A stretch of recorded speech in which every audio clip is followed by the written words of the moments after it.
쇼미더 지식 시간입니다. 나는 왜 이렇게 집중을 못할까? 나는 몰입해도 1시간을 못해. 나는 왜 이렇게 산만하지? 이런 이야기 실제적으로 많이 하지 않으십니까? 우리 회사도 있을 겁니다. 다 찾아보시면 있어요. 그게 나는 아닐지 한번 돌아보시면 좋을 것 같은데요. 이 분야에 대해서 오늘 우리에게 속 시원하게 지식을 알려주실 분을 제가 모셔왔습니다. 이분은 공부법 학회 학회장님이시면서 드림스쿨 이윤규라는 40만 명 넘는 구독자를 보유하고 계신 채널주시며, 그리고 최근에는 몰입의 기술이라는 책을 작성하신 우리 이윤규 저자님 모시겠습니다. 우리 시청하고 계신 분들께 인사 한번 부탁드립니다. 네, 시청자 여러분 안녕하세요. 이윤규 변호사입니다. 금방 제가 소개를 받았는데요. 저는 이제 학창시절에 공부를 잘 하지 못했었지만은 어떤 몰입의 기술을 포함해서 공부의 기술들을 알게 됨으로써 삶이 바뀐 사람입니다. 그래서 오늘 여러분들께 특히 직장인분들을 위해서 어떤 몰입의 기술들이 있는지 효율적인 방법들 설명드리도록 하겠습니다. 너무 좋네. 그러니까 하기 싫어요. 사실 공부하기 싫은데 네네. 효율적인 방법을 알려준다는 말만큼 약간 신뢰가 되는 말이 없는 것 같습니다. 실제로 책 제목이 이제 몰입의 기술인데 네. 어떻게 해서 이 책을 좀 쓰게 되셨는지 네. 좀 궁금합니다. 사실 이웃나라에 작년쯤에 여행을 갔었는데요. 그때 우연히 의사결정론이라는 책을 보게 됐어요. 그 의사결정론이 사실은 원래 경제학 분야에 속하는 건데, 고전 경제학에. 근데 최근에는 심리학의 영향을 받아가지고 인간의 감정이나 심리 상태를 고려해서 의사 판단을 해야 된다, 이런 식의 이론이 확립이 됐거든요. 저도 모르게 그런 인문 쪽에 관심을 갖다 보니까는 야, 이거는 공부에도 충분히 적용할 수 있는 어떤 요소들이 많이 있겠다라고 해서 그 분야를 이제 1년 정도 공부를 하면서, 원래 또 학습 기술 중에 몰입이라는 게 있습니다. 제 전문 분야가 이제 학습법이다 보니까는 그런 인문적인 분야들을 전체적으로 망라해가지고 한번 재정리를 해봤습니다. 그럼 이 책이 약간 학습법에 대한 정수를 담았다, 이렇게 이해도 될까요? 그렇게 뭐 너무 건방지는 것 같고, 그것보다는 제가 이제 기존의 분들은 어떤 특정한 측면에만 뭔가를 맞춘 게 있었어요. 칙센트미아의 몰입이라든지 이런 거는 도파민형 몰입이라고 그럽니다. 불확실성 몰입이라고 그러는데, 저 같은 경우는 이제 정보학, 통계학, 논리학, 그 다음에 행동경제학, 그 다음에 심리학, 뇌과학, 요 6개 정도 분야를 가지고 이론을 한번 다 조감을 했기 때문에 조금 종합적이라고는 말씀을 드릴 수 있을 것 같습니다. 종합적인 학습법을 담으셨다. 종합적인 몰입의 기술. 몰입의 기술을 담으셨다. 네, 정리를 잘 해주셨고, 그럼 이 영상을 보시는 분들이 이 영상 한 30분 정도 될 텐데, 끝날 때는 이거 하나만큼은 반드시 알고 가시면 좋을 것 같다라고 하는 원메시지가 있을까요? 일단 계획이 제일 중요합니다. 몰입이라는 건요. 사실 내가 실행하는 사람이랑 계획 세우는 사람을 좀 나눠가지고요. 누군가 옆에서 자꾸 이렇다고 한번 생각을 해볼게요. 이윤규 변호사가 옆에서 자꾸 이 시간엔 뭘 해라, 이 시간에 어떻게 해라, 이런 지침들이 명확하게 주어지면요, 하기 싫어도 하게 돼 있어요. 예를 들어 회사에서 팀장님이나 과장님이 옆에서 자꾸 쪼으시면은 마음속으로는 어떤지 모르겠습니다만 적어도 그 순간에 일은 되게 잘 되지 않을까요? 즉 나를 코칭해주는 전반적인 사람이 바로 계획이라고 생각을 해주시면 될 것 같아요. 그래서 계획을 얼마만큼 과학적으로, 사회과학적인 어떤 분야, 그 다음에 심리학이라든지 이런 데 한정되는 게 아니라 뇌과학이라든지 어떤 이과적인 분야까지 포함해서 그런 과학적인 방법들로 계획을, 나를 다듬으면 충분히 몰입을 잘 할 수 있다, 이렇게 말씀을 드리고 싶습니다. 계획을 통한 몰입의 방법들 오늘 들려주신다고 하셨으니, 자, 이야기 한번 부탁드리겠습니다. 네. 일단 제가 수행 목표와 OKR이라는 제목으로 한번 얘기를 한번 드리고 싶은데요. 8가지 정도 주제를 직장인분들을 위해서 제가 정리를 했고요. OKR이라는 거는 구글의 성공 비결이라고 불리는 겁니다. Objective and Key Results라는 개념인데요. 맨 왼쪽에 Objective, 이 어떤 나의 분기마다 목표를 적어요. 그다음 Key Results는 뭐냐면요, 그걸 위해서 꼭 해야 되는 수단들을 얘기를 합니다. 보통 OKR이라 해서 따라 하시는 분들이 굉장히 많아요. 근데 잘 못하는 경우가 O랑 이 KR을 구별을 잘 못하시는 거예요. 근데 O라는 건 뭐냐면요, 다이어트를 가지고 예를 한번 들어보면은 내가 5kg를 빼고 싶다, 이런 목표라는 거는 결과지향적이고 상태지향적인 거잖아요.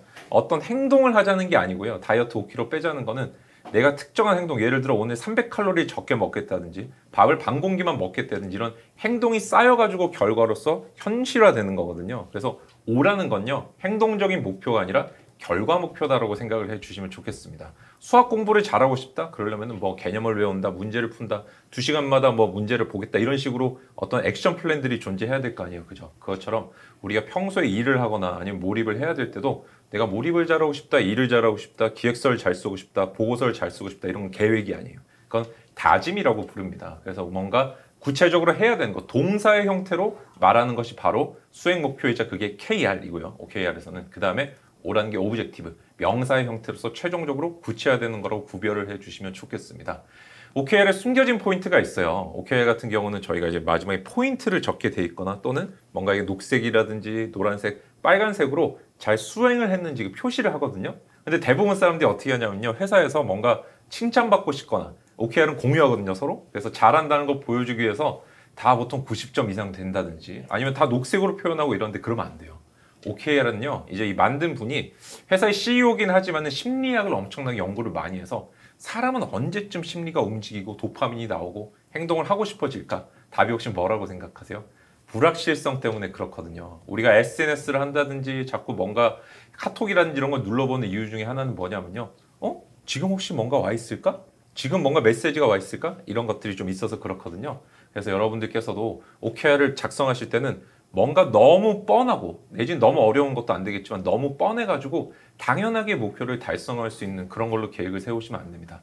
뭔가 내가 최선을 다했는데 이게 될지 안 될지 모르겠다 싶은 한 60에서 70% 정도의 성공 확률로 계획을 세우신 다음에 자꾸 거기에 조금 초점을 맞춰주시는 그렇게 해야만 자연스럽게 몰입이 일어날 수 있다는 말씀드리고 싶습니다.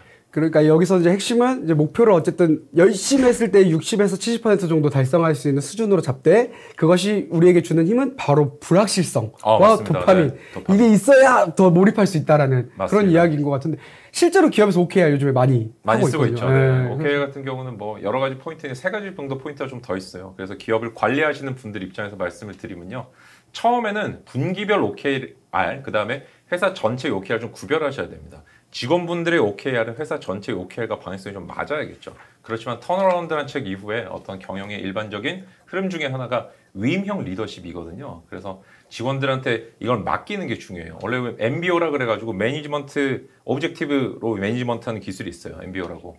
근데 그 기술 같은 경우는 회사 목표에 할당량을 주면서 너희가 하라고 하는 거죠. 그게 아니라 OKR은 직원이 얼마만큼 할 수 있는가 위임해서 그 속에서 불확실성을 찾는 원리입니다. 자, 이렇게 2가지 원리를 지켰음에도 불구하고 일이 안 됐을 때 이걸 인사고과에 반영하시면 절대 안 돼요. 인사고과랑 별개로 떨어져야만 사람의 심리적인 동기가 내가 인사고과를 잘 받기에 일을 할 거야 라든지 이걸 잘 못 받는 걸 피하기 위해서 일을 할 거야 그러면 약간 뭐라 해야 될까 단순 노동을 하는 사람처럼 돼버릴 수 있습니다. 그냥 땅 파는 거나 회사 일이나 같아져 버리면은 곤란하겠죠. 창의적인 일도 필요하고 그러니까요. 그래서 인사고과랑 분리해서 생각을 좀 해주시면 좋겠어요.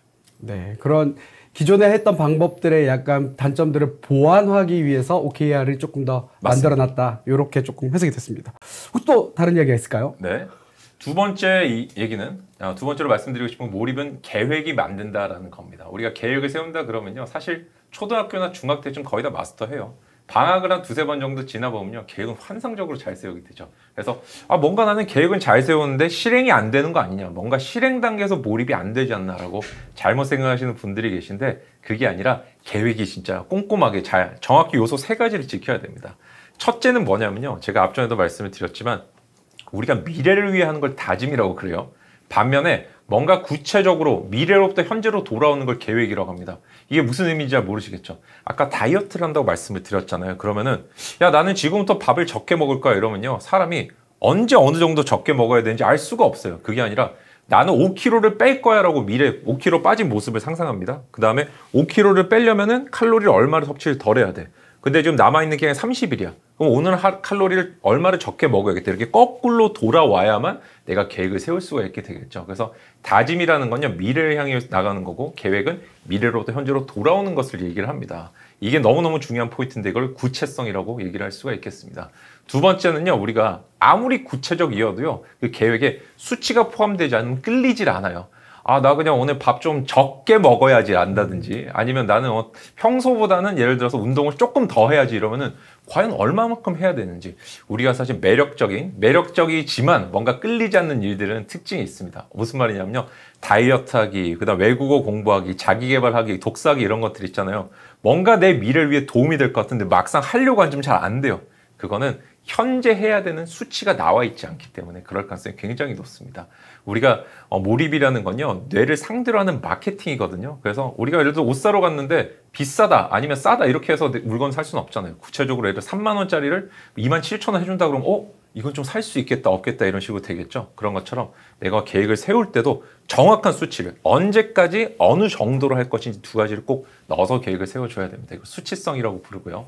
세 번째는 이런 좋은 계획, 구체적이고 수치성이 있는 계획을 세운다고 하더라도 작심 삼 일로 끝나는 경우들이 굉장히 많죠. 그건 왜 그러냐면 불가능한 계획에 도전해서 그렇습니다. 스마트 계획법이라는 것도 있는데 한번 찾아보시면 좋겠는데요.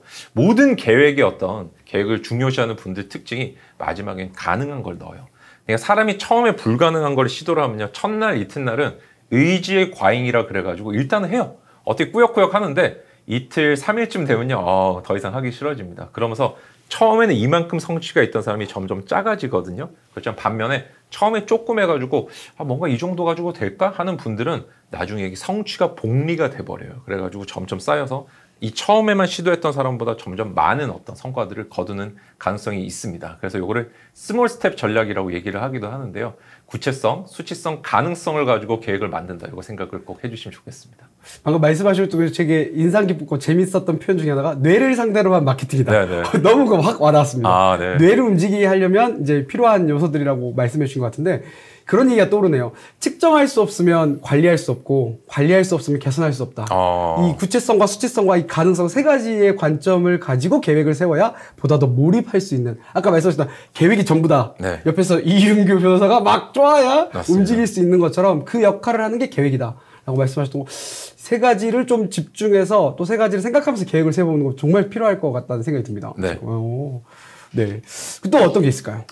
세 번째 아이젠하워 원칙이라는 게 있습니다. 이건 뭐 시간 관리라든지 아니면 업무 성과 관리하시는 분도 워낙에 잘 알고 계신 건데 미국의 이제 아이젠하워 대통령이 이제 장군이기도 했었는데 그때 책상을 4개로 나눠가지고 일을 처리를 했었습니다. 어떻게 했냐면요. 중대한 거, 그다음 긴급한 거 두 가지 요소를 갖고 했는데 책상 맨 왼쪽 위에는 중대하고 긴급해서 내가 처리해야 되는 일을 먼저 뒀었고요. 그다음 오른쪽에는 물론 이제 오른쪽과 밑은 좀 달라질 수 있지만은 뭔가 중대하긴 한데 급하진 않은 일들, 미래를 위해서 그냥 해야 되는 일들이 이제 오른쪽 위에 있었고 왼쪽 밑에는 뭐가 있었냐면은 뭔가 너무 급박하고 사람들이 날 쪼아요. 그렇지만 그닥 내가 하지 않아도 되는 별로 중요하지 않은 일들, 이거는 부하들에게 모두 맡겼고요. 네 번째, 중요하지도 긴급하지도 않은데 뭔가 해야 될 일로 분류된 애들이 있습니다. 이거는 싹 다 폐기를 해버렸다고 합니다. 시간 관리를 할 때도 우리가 마찬가지입니다. 우리가 태스크라는 게 이제 쭉 주어지잖아요. 그죠? 이때 중대함과 긴급성이라는 요소를 가지고 나누지 않으면요. 자꾸 사람이 뭔가 나를 급하게 하고 쪼우지만은 별로 내 인생에 도움이 안 되는 것들에 자꾸 몰입을 하게 됩니다. 몰입이라는 건요. 단순하게 어떤 데 집중하는 것만 얘기하는 게 아니라 내가 최종적으로 봤을 때 사람은 모두 다 자신의 이익을 위해 행동하면서 살잖아요. 그죠? 근데 내가 쏟은 시간이나 에너지가 낭비되지 않는 것도 몰입의 엄청나게 중요한 요소인데요. 내 인생에 도움이 안 되지만 뭔가 남이 급하게 하는 거, 이런 일들 아무리 투자를 해도 남는 게 없어요. 그러니까 열심히 했는데 예를 들어 학창시절에 그런 경험 있지 않으신가요? 나는 진짜 열심히 했는데 성적도 안 나오고 부모님은 너 공부 안 했다 그러고 공부하기는 했지만 안 한 것과 같은 결과잖아요. 그죠?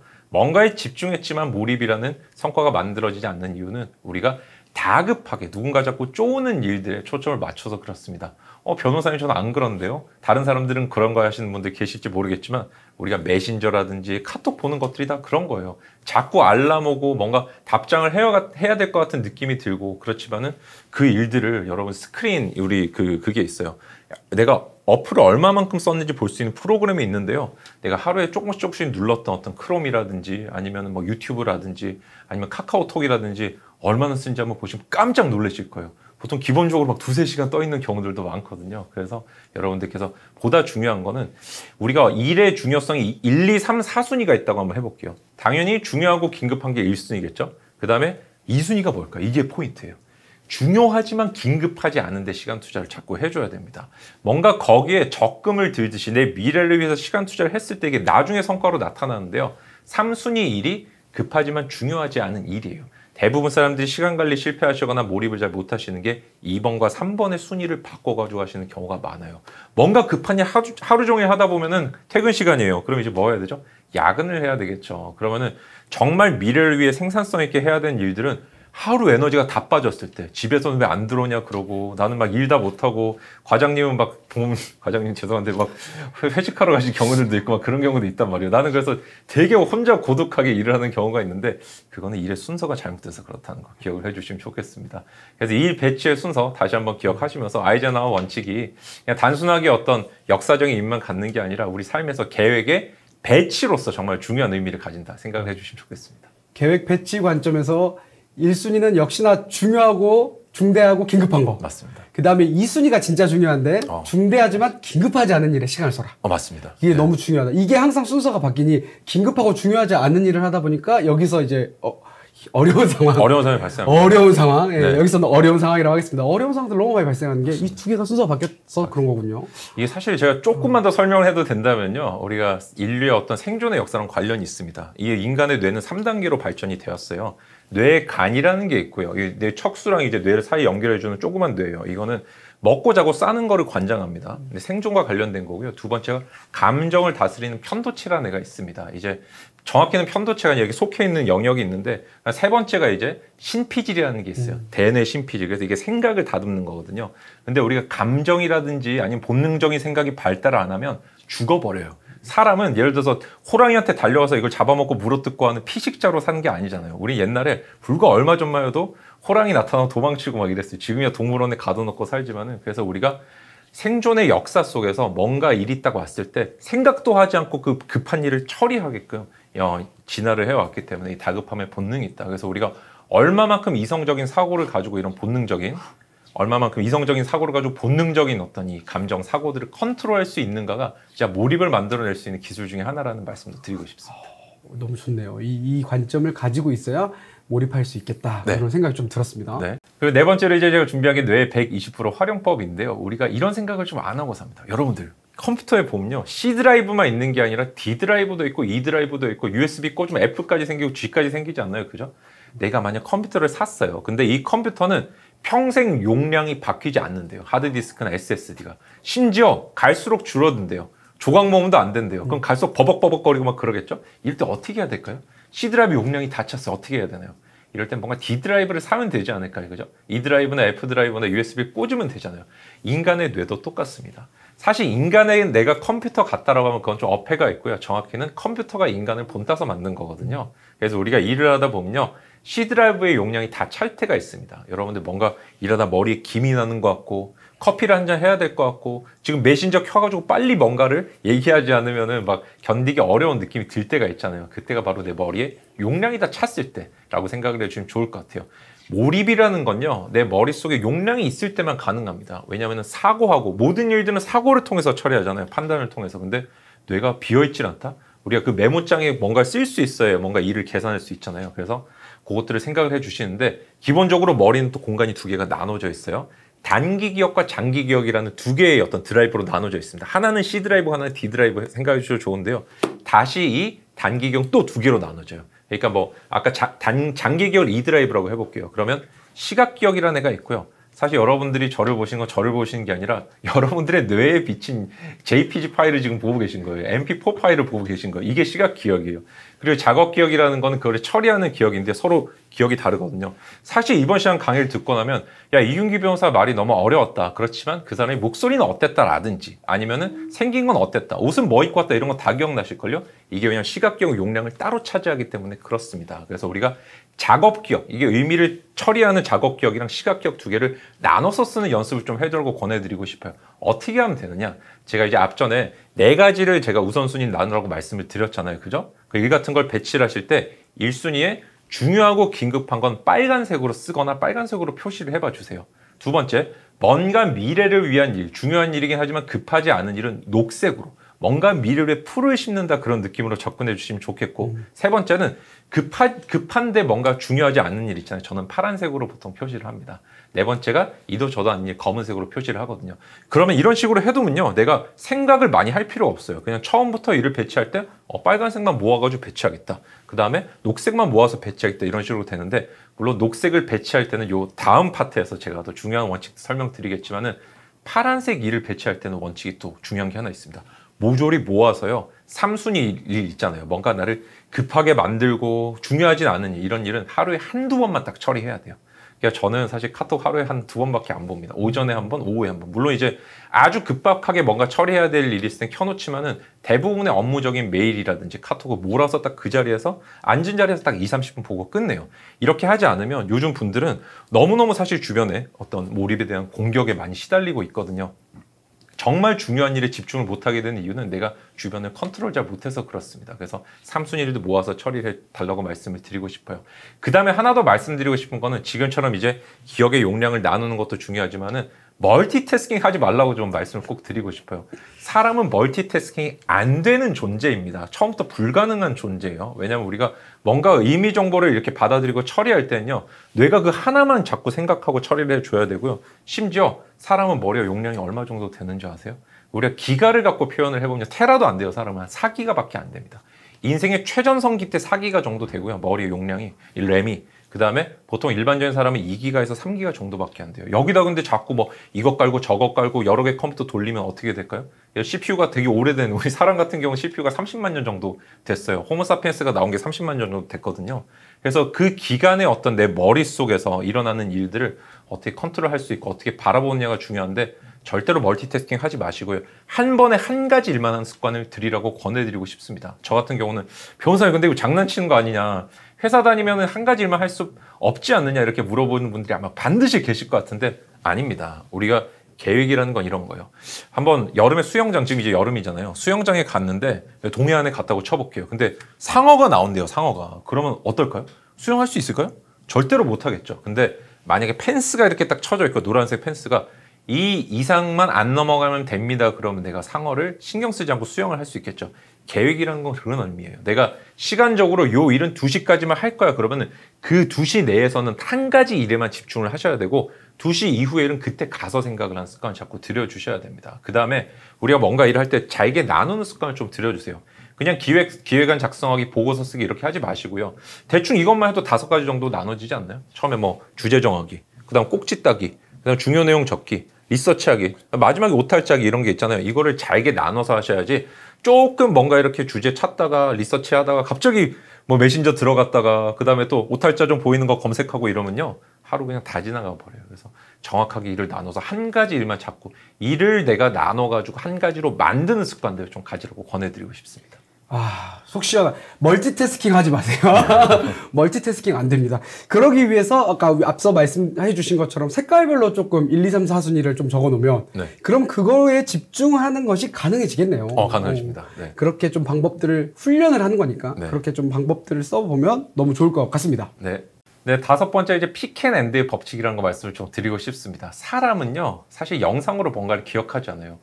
되게 의외인 것 같죠? 여러분들이 보신 거 다 영상의 느낌인데 사실은 지금도 다 픽셀이 이렇게 머릿속에 끊어진 것들이 연결된 형태인데, 어제 혹시 점심에 이때쯤 뭐 했는지 기억나세요? 어제 저녁에 혹시 뭐 했는지 기억나세요? 아무도 기억이 안 나실 수도 있지만은 사진 몇 장면 혹시 기억나시지 않나요? 이런 식으로 인간의 기억은 스냅샷 형태로 저장이 됩니다. 여러분 머릿속에 컴퓨터 열어보시면요, 동영상 폴더가 존재하지 않는다는 거예요.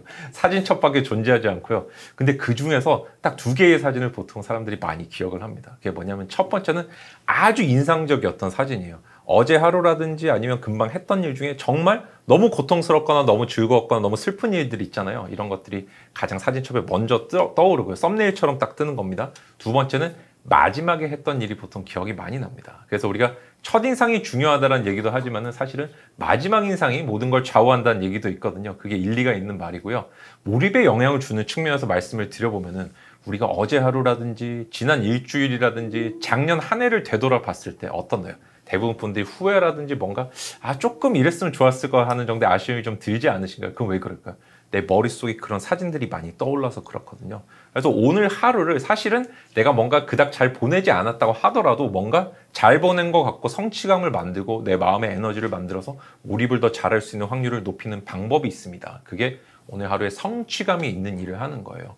내가 아무리 일을 많이 한 사람도요, 직장에서 시키는 일만 했다든지 내 미래를 위한 일을 잘 못했다든지 그러면은 나는 일하는 기계인가? 맨날 일하다 죽겠네 이 생각밖에 안 드는데요. 뭔가 아침에 책을 30분 읽었다든지 아니면은 영어 공부를 30분 했다든지 출근하면서, 아니 뭔가 자격증 따는 공부를 점심시간 했다든지 요가를 했다든지 바이올린 했다든지 이러면은 뭔가 별거 시간을 쓰지 않았는데 하루가 쾌적하고 즐거워진 느낌이 듭니다. 그거는 내 머릿속에 이런 긍정의 사진이 남아서 그렇습니다. 그래서 마지막에 일을 끝낼 때 깔끔하게 끝내는 마지막 기억을 좋게 하는 것도 중요하지만 하루 중에 정말 오늘 만족스러워 성취감이 들어 이 순위의 일 기억나시죠? 아까 뭔가 급하진 않지만 미래를 위해 해야 되는 일들을 꼭 적어도 30분 정도는 해달라고 권해드리고 싶어요. 너무 많으면 안 돼요. 한 3시간, 4시간이 넘어가면 안 돼요. 사람은요, 하고 싶은 일과 해야 될 일 비율을 잘 맞춰야 되는데요. 내가 하고 싶은 일이 절반이 넘어간다 그러면 그때부터는 직업적인 삶을 갖기가 너무 어려워집니다. 그래서 해야 되는 일도 잘 처리를 하고 싶은 일도 해야 되는데, 여러분 천재들은 오전에 일을 다 끝내는 거 혹시 알고 계세요? 차이코프스키라든지 베토벤이라든지 앤디 워홀이라든지 칸트라든지 이런 역사를 바꾼 사람들은 오전에 일을 끝내는데, 이유가 뭐냐면요, 오전에 미래를 위한 일들, 아웃풋이라고 그럽니다. 뭔가 성과를 만드는 일들이 있잖아요. 우리가 일반적으로 직장에 출근하면 어떻게 하나요? 아침에 한 9시 거의 다 돼서 이제 도착을 하죠. 그러면서 들어오기 전에 한숨 한번 후 쉬고 들어온 다음에 이제 앉아있으면 바로 일을 시작하는 게 아니라 워밍업을 좀 합니다. 일단 인터넷 키고 뉴스 뭐인지 한번 보고, 그러다가 뒤에 누가 지나가는지 기다리죠.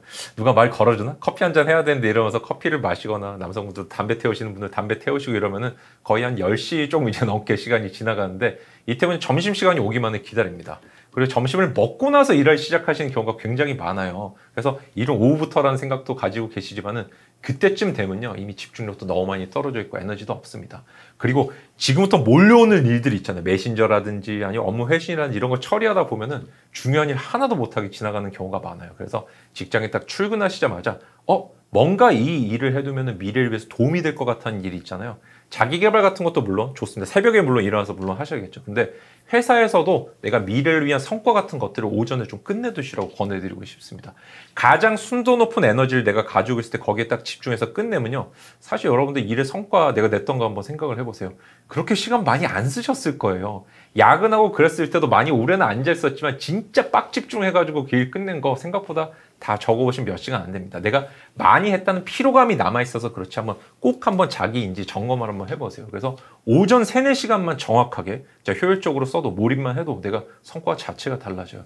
저희 회사 같은 경우는 점심을 1시에 먹습니다. 왜냐면요, 오전에 9시에 출근하잖아요. 그러면 그 3시간이 살짝 부족하다고 느껴져요. 그래서 한 9시부터 10시, 11시, 12시, 1시까지 충분하게 시간을 두면서 정말 중요한 일을 그때 끝내고요. 오후에는 여유 있게 뭔가 리서치를 한다든지 토론을 한다든지 스터디를 한다든지 이러면서 조금 여유 있게 보내는 걸로 하고 있습니다. 그래서 세상을 바꾼 천재들에게 우리가 배울 수 있는 가장 좋은 기술 중에 하나가, 미래를 위한 투자는 오전에 다 가장 좋은 에너지로 끝낸다라고 할 수가 있겠습니다.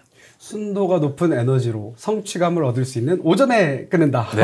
실제로 저도 다 아무도 출근하지 않을 때 미리 와서 뭐 책을 읽거나 그때 일을 미리 처리해 놓으면 하루가 다르더라고요. 하루가 달라요. 실제로 기분이 너무 좋아집니다. 성과도 엄청 나고 엄청납니다. 조용하니까 맞습니다. 집중도 잘 되고. 맞습니다. 그게 몰입의 어떤 중요한 요소 중에 하나예요. 중요한 요소입니다. 그게 오늘 하루에 가장 중요한 사진으로 머리에 남거든요. 그리고 그 뿌듯함도 주고. 뿌듯함 좀 맞습니다. 그게 중요하죠. 사실 우리가 과거의 어떤 몰입이나 시간 관리 흐름 자체가 경영 성과성만 관리를 하던 거였어요. 막 사람을 짜내서 일만 하는 거였는데, 요즘에는 트렌드가 완전히 달라졌습니다. 욜로라는 말도 이제 한때 유행을 했고, 지금 막 그 정도까지는 아니지만 지금은 조금 더 만족감에 초점을 맞춘 시대에 살고 있기 때문에, 여러분들께서도 그런 만족감이 없이 일만 하시는 건 오히려 실력이 부족한 거라고 생각을 해주셔도 좋을 것 같습니다. 네, 만족감을 위해. 자, 6번째, 프로세스 시뮬레이션이라는 기법인데요. 우리가 뭔가 나중에 뭐 승진해야지라도 이런 것도 있고, 아니면 자격증을 따야지라든지, 아니면 뭐 영어 공부를 열심히 해가지고 외국어를 잘해야지, 이런 바람직한 미래 일들 별로 끌리지가 않아요. 왜 그러냐면 사람은 현재 편향이라는 걸 갖고 있습니다. 사람이 지금 1,000만 원 받을래? 아니면은 1년 지났다 1,100만 원 받을래? 그럼 지금 1,000만 원 받겠다라고 대부분 대답을 한다는 거예요. 그래서 미래의 것은 아무리 뭔가 이상적이고 멋있어 보여도 끌리지가 않는 것이 인간의 당연한 속성이고, 그거는 우리가 수렵 채집 생활을 하던 때부터의 습관입니다. 내일 이게 과연 열매가 열려 있을까? 내일 까마귀가 따먹으면 어떻게 해요? 그죠? 지금 당장 먹고 배가 부르겠다라는 습관들이 아직까지 전승이 돼서 그런 건데요. 근데 우리는 현대인은 그렇게 살면 안 됩니다. 더 이상 채집 수렵하지가 않잖아요. 그죠? 그렇기 때문에 현재 책상 앞에 앉았을 때 이 바람직한 미래, 끌리지 않는 미래를 끌리게 만드는 게 너무너무 중요합니다. 어떤 기법이냐면요, 미래의 일이 뭔가 끌리지 않는 거는 불확실성도 존재를 하지만은 어떤 경로를 통해서 과연 미래로 갈 수 있을까를 모르기 때문에, 지적인 게 부족하기 때문에 그렇습니다. 우리가 대부분 사람들이 착각하는 것 중에 하나가, 나는 의지박약이야, 변호사님 저는 ADHD 같은데요 라는데, 전혀 그거는 말도 안 되는 소리예요. 그럼 부정적인 말 쓰지 마시고, 모르기 때문에 의지가 안 생기는 거예요. 여러분들 나이지리아 내일 한번 여행 간다고 생각을 해보세요. 아무 준비 없이 가고 싶어지시나요? 나이지리아라서 안 가고 싶은 게 아니라 가면 뭘 하는지도 모르고 어떻게 가는지도 모르기 때문에 가기가 싫은 거예요. 그래서 여러분들이 의지라는 걸 알면서 나온다는 생각을 해주시면 좋겠고, 이런 식으로 어떤 성과를 위해서 중간에 프로세스를 모두 하나하나 검토하고 내 지식화를 시켜서 의지를 만드는 기법을 프로세스 시뮬레이션이라고 그럽니다. 그래서 몰입이라는 건 지식의 기술이라고 부를 수도 있겠죠. 그래서 미래의 바람직한 이유에 끌리지 않는 이유는 멀리 있고 내가 구체적인 절차를 모르기 때문인데 갈 수 있는 길을 잘 알아야 된다. 어떻게 그럼 알게 되느냐? 나보다 일을 잘하거나 그 성과를 미리 거둔 사람의 어떤 일거수일투족을 추적을 해야 됩니다. 그 사람이 인터뷰한 것이라든지 책을 쓴 것이라든지 아니면 뭐 회식 자리에서 얘기하는 거라든지 하나도 빠뜨리지 말고 좀 배우세요. 그래가지고 이분은 이런 식으로 판단했고 지금까지 어떤 과정을 거쳤기 때문에 이 자리까지 왔구나라는 거 우리가 배워야만 그 상황이 딱 닥쳤을 때 있잖아요. 나에게도 판단 기준이라는 게 생기고 의욕이라는 게 생기거든요. 그걸 기억을 해주시고, 두 번째로 이 프로세스 시뮬레이션은 책상 앞에서는 어떻게 좀 구체화가 되냐면요. 저는 모든 파일의 첫 페이지가 다 비워져 있어요. 왜 비워져 있냐면은 내가 사실 어젯밤에 계획을 세웠거나 아니면 오늘 아침에 계획 세웠거나 이럴 때는 되게 이상적이에요. 오늘 막 모든 걸 다 할 수 있을 거고 내일의 윤규는 모든 걸 다 처리해 줄 수 있을 것 같은데 막상 책상이 아프면 얼마나 피곤해요. 여러분들 이런 거 한번 해볼까요? 2시에 뭔가 일을 한다고 생각해볼게요. 밥 먹고 오후 2시에. 상상을 한번 해보세요. 지금 그냥 말로 듣고 넘기지 마시고 눈 감고 밥 먹고 오후 2시에 하품하면서 막 일하는 느낌 떠오르시지 않나요? 사람이 이런 거예요. 계획을 세울 때는 사람이 들어갈 때랑 나올 때만 다르다 그러잖아요. 이게 투사의 편향이라 그러는데 계획 세울 때는 한없이 이성적이고 멋진 계획 세우잖아요. 그죠? 책상 앞에 앉으면 그게 안 되는 이유는 그거는 충분히 구체적이지 않았기 때문에 그렇습니다. 그래서 책상 앞에 앉아서 실행 계획을 꼭 세워주세요. 이게 두 번째 의미의 프로세스 시뮬레이션인데, 그래서 이번 2시간, 3시간 내에 뭔가 기획안을 써야 된다 그러면은 이 3시간 안에 할 수 있는 게 뭐가 있을까? 전체적인 일의 업무 목차를 쭉 짜고요. 그 중에 3시간은 끝낼 수 있는 일만 딱 계획을 잡아가지고 거기에만 집중을 해 주셔야 됩니다. 그게 아니면은 어영부영하게 그냥 언젠가 기획안 써지겠지 이러고 과장님 호출하시고 막 전화만 울렸을 때 그때서야 일을 하다가 이제 업무가 또 이제 성취가 떨어지고 그런 것들 악순환이 반복되게 된다는 거죠. 이것도 한번 생각을 해주시고요. 제가 그래서 모든 파일의 첫 페이지 비우라는 이유도 프로세스 시뮬레이션 때문이다. 기억을 해주시면 좋겠습니다. 나름대로의 그 패턴, 자기의 패턴을 만들어가는 과정인 거네요. 맞습니다. 잘하는 사람 것도 좀 따라할 수 있을 것 같고, 계획을 세우는 단계와 실제로 일을 할 때의 그 갭 이런 걸 좀 고민하면서 줄여야 됩니다. 맞습니다. 이거 진짜 바로 시도해 볼 수 있는 좋은 팁인 것 같습니다. 네. 자, 7번째 단위 편향이라는 게 있습니다. 이 사람은 일일이 측정하고 생각하지 않는 본능을 갖고 있어요. 우리가 뭐 10,000원이라든지 20,000원이나 30,000원이라 돈 같은 것만 해도 왜 있는 줄 알고 계세요?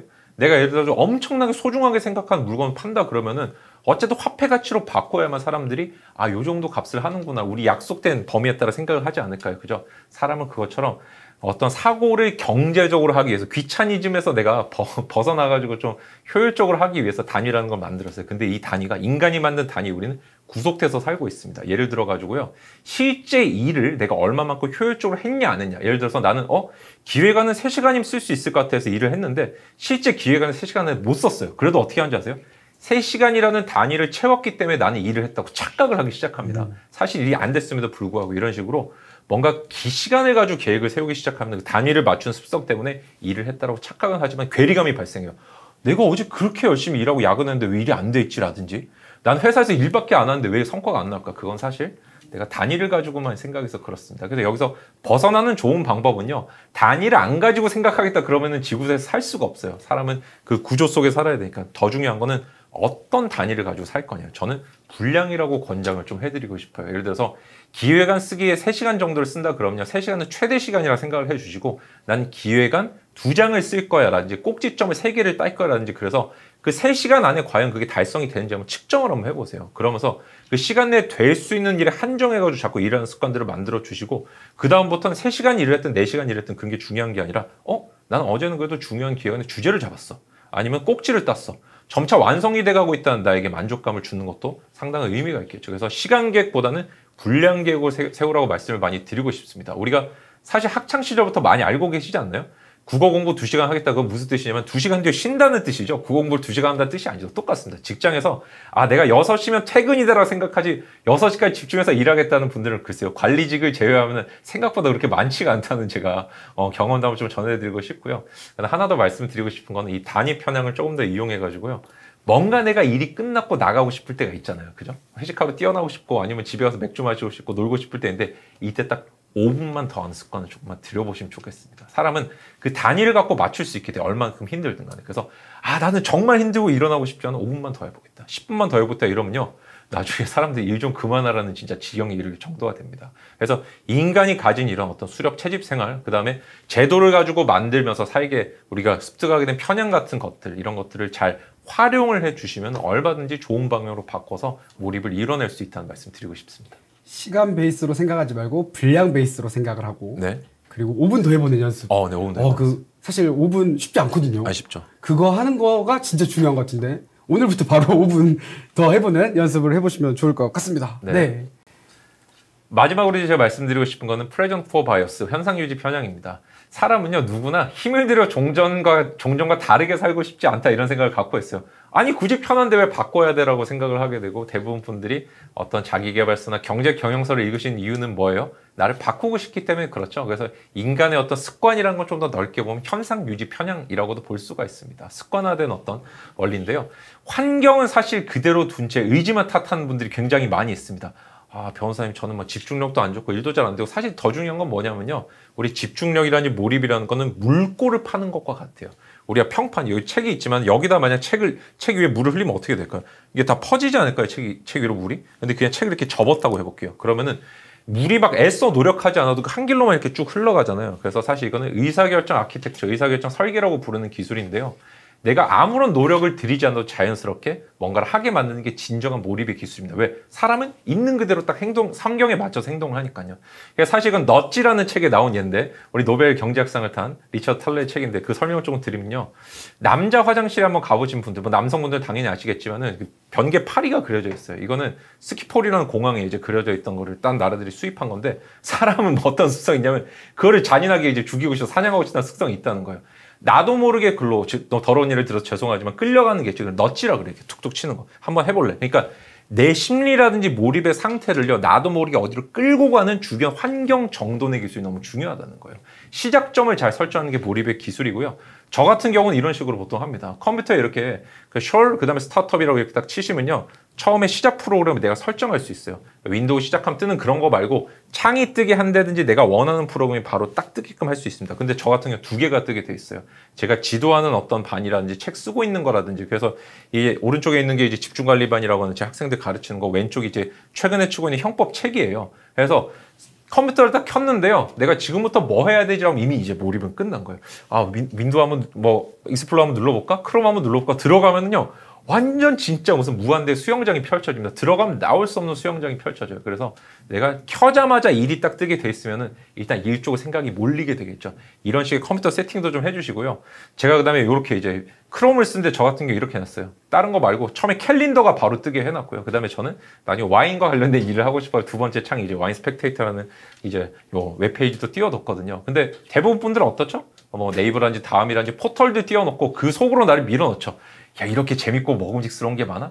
이런 몰입은 실패예요. 그래서 내가 처음부터 설계를 해놓고 글로 물길이 의식이 흘러들어가게 자꾸 만들어달라. 핸드폰 같은 경우도 그렇습니다. 저는 핸드폰 첫 화면이 지금 이제 또 비어져 있는데요. 아, 지금 꺼뒀구나. 그러니까 저는 이제 요 화면은 제 이전의 화면을 보여드리는 건데, 첫 화면을 저는 왜 비워놓냐면 안 끌려가려고 그런 거예요. 심지어 심할 때는요, 4개 연속으로 빈 화면일 때도 있어요. 사람이 여러분 재밌는 실험 한번 해보세요. 오늘 이제 핸드폰을 이 영상 끝나고 나서 나도 모르게 자꾸 이렇게 누르는 프로그램들이 있거든요. 어플의 위치를 한번 바꿔보세요. 그러면은 내가 생각했던 거는 카톡인데 은행이 눌러진다지 막 이런 경우 있어요. 나도 모르게 자꾸 막 누르게 된다니까요. 그러니까 자꾸 내 상황을 불편하게 만들고 의식적으로 뭔가 안 좋은 습관들이 나오지 않게끔 환경을 정돈해 줘야 됩니다. 그래서 핸드폰 첫 화면도 비우시고, 그 다음에 저는 프로그램도 안 써요. 맨 뒤에다 들어가서 하나하나 찾아야만 쓸 수 있게 해놓고요. 음악 듣거나 넷플릭스 보거나 메모하거나 캘린더 보거나 밖에 제 핸드폰에, 그 다음에 자동차 타고 다니는 거, 뭐 택시라든지 아니면 교통정보 이런 거밖에 없어요. 핸드폰 왜 그렇게 불편하게 쓰냐 하시는데, 편하게 쓸수록 문명의 이게 우리가 빨려 들어갈수록 몰입은 실패한다. 현대인들은 사실 죄가 없어요. 우리는 과거처럼 그렇게 단순한 시대에 살고 있지 않습니다. 여러분, 중세 시대 무슨 재미가 있었겠어요? 고려 시대 할 게 뭐가 있었겠어요? 그때는 몰입이 될 수밖에 없어요. 내가 농사 짓거나 일하거나. 근데 지금 시절은요, 재밌는 게 너무 많고 유혹될 게 너무너무 많습니다. 도파민 이런 거 탓하지 마시고 환경을 정돈하지 않는 나의 어떤 습관을 탓하세요. 나의 의지라든지 그런 지식적인 부분이 부족한 거, 공부를 그래서 해야 된다는 말씀 마지막으로 좀 드리고 싶어요. 결론은 공부를 좀 해야 된다. 몰입이 돼서도 공부가 필요하다. 재미있는 게 진짜 많아요. 네, 너무 많습니다. 뭐가 일을 좀 하려고 하면 이제 약간 계속 나를 부르고 있는 곳이 너무 많은데, 그건 환경 설계를 통해서 그걸 좀 많이 개선해라. 네. 그래야 이 현상 유지 편향을 벗어날 수 있다. 뭐 이런 이야기도 맞습니다. 해석이 되는데 제가 이 질문 안 하려고 그랬는데 이거 하나 진짜 꼭 하고 싶었던 게 하나 있습니다. 요즘에 그 짤 중에 유명한 짤 중에 MG 오피스. MG 오피스. 저는 이어폰을 끼워야 집중이 잘 됩니다. 몰입이 잘 됩니다. 뭐 이거 혹시 본 적 있으세요? 못 봤는데요. 네. 이렇게 합니다. 실제로 그래서 MG 오피스라 그래서 요즘 이 MG 오피스에서 뭐라고 하냐면 이 음악을 들어야 이 집중이 잘 된다. 이런 이야기를 많이 하거든요. 어떻습니까? 뭐 의미가 세 가지 정도 있어요. 첫째는 뭐냐면요. 내가 편안한 환경 속에서 일을 당연히 잘할 수가 있겠죠. 그게 편할 수도 있고요. 근데 다만 그게 어떤 조직 내에서의 인간관계라는 이런 거 해칠 우려도 있다는 점 한번 생각을 해보면 좋겠고요. 자유라는 거 스튜어트 미래책을 읽어보면 한계라는 게 존재해요. 어떤 세상의 전반적인 규율을 지키는 속에서 자유라는 것들이 이루어져야 되고 그건 회사마다 분위기가 다를 수 있겠죠. 연령층이라든지. 두 번째로는요. 내가 어떤 정보를 처리할 때는 머리는 의미 정보를 자꾸 처리를 하거든요. 근데 음악을 듣는다, 특히나 소리 없는, 말이 없는 음악이면 상관없지만은 말 있는 음악을 들으면서 난 집중한다는 건 말도 안 되는 소리예요. 그건 절대로 불가능합니다. 사람의 머리는 그렇게 작동하지 않고. 세 번째, 그렇다고 소리가 없는 음악을 들을 때 어떻게 들어야 되느냐. 귀에 뭔가를 꽂았다 그러면요. 내 몸의 각성 정도가 떨어진 상태에서는 비트가 세고 이렇게 올라가는 음악을 들어줘야 되고요. 여키스 도슨의 법칙이라는 게 있어요. 그래서 내가 자다가 일어난 사람 보고 전력 질주하라고 일 못하겠죠. 못 뛰겠죠. 똑같습니다. 그래서 몸을 끌어올리기 위해서 시끄러운 음악을 들어야 될 수도 있지만은 반면에 내가 뭔가 몸이 너무 각성이 된 때가 있어요. 전력 질주하고 들어왔는데 독서하라고 하면 잘 안 되겠죠. 마찬가지입니다. 그 다운시키는 음악이 ASMR이라든지 뭐 도서관 소리 이런 거거든요. 그래서 상황과 그저 TPO라고 그러지 않나요? 그 상황에 맞게 내가 이 세 가지 요소들을 생각해가지고 나는 뭐 MG니까 이렇다라든지 아니면 회사에서 저 사람 MG니까 그 사실 저는 굉장히 차별적 발언이라고 생각을 하거든요. 그건 그렇지 않나요? 그래서 사실 상대방의 특성이라든지 원리를 이해하고 접근하는 게 좀 조금 더 필요하다고 말씀드리고 싶습니다. 네, 제가 하고 싶은 말씀을 정확하게 교대해 주신 것 같아서 감사합니다. 우리 이제 마지막으로 이 영상을 보고 계신 분들이 분들에게 좀 오늘 이야기해 주신 것처럼 또 몰입의 기술 관점에서 조금 격려와 또 메시지 한번 부탁드리겠습니다. 알겠습니다. 저는 이제 사실 사회에 나와가지고 일을 하다 보니까 무슨 생각이 많이 드냐. 공부할 때부터 그랬는데 어마어마한 열등감에 시달리고 있습니다. 그런데 우리가 뜨거운 거를 만졌을 때 뜨겁지 않다고 느낀 건 거짓말이에요. 그죠? 그래서 누군가 나보다 잘하고 부러운 사람을 보고 열등감 느낀 건 당연한 거고요. 다만 그거를 어떻게 극복할 거냐가 우리 인생을 좌우합니다. 그래서 뜨거운 걸 만졌을 때 물에다 손을 담그는 사람도 있고 참는 사람도 있고 다양하겠지만 참는 건 바보 아니에요? 열등감을 느꼈는데 참고 아닌 척하는 건 바보예요. 그래서 내가 그걸 긍정적인 방향으로 승화시키려면 긍정적인 라이프 스타일을 가져야 됩니다. 남과의 차이점을 인정하는 것도 실력이거든요. 그 실력, 남과의 차이점을 뭘로 극복한다? 공부, 알므로써 극복하고 점점 배우려는 태도를 가질 때 우리가 진정한 인생의 몰입을 좀 이뤄낼 수 있지 않을까 이렇게 말씀을 드리고 싶습니다. 와, 너무 좋은 말씀이네요. 오늘 너무 나와주셔서 감사합니다. 아닙니다. 불러서 감사합니다. 원하는 순간 원하는 만큼 몰입하는 방법 우리 배웠습니다. 방금 저자님께서 말씀하신 것처럼 우리가 뭔가 부족하다고 느낄 때 가만히 계시지 마시고 보다 더 성장할 수 있게끔 학습하시기를 진심으로 격려하겠습니다. 쇼미더 지식은 매일 아침 8시 30분 하나의 이상의 지식을 가지고 여러분을 만나고 있습니다. 저는 내일 아침 8시 30분에 다시 찾아오겠습니다. 쇼미더 지식은 사랑입니다.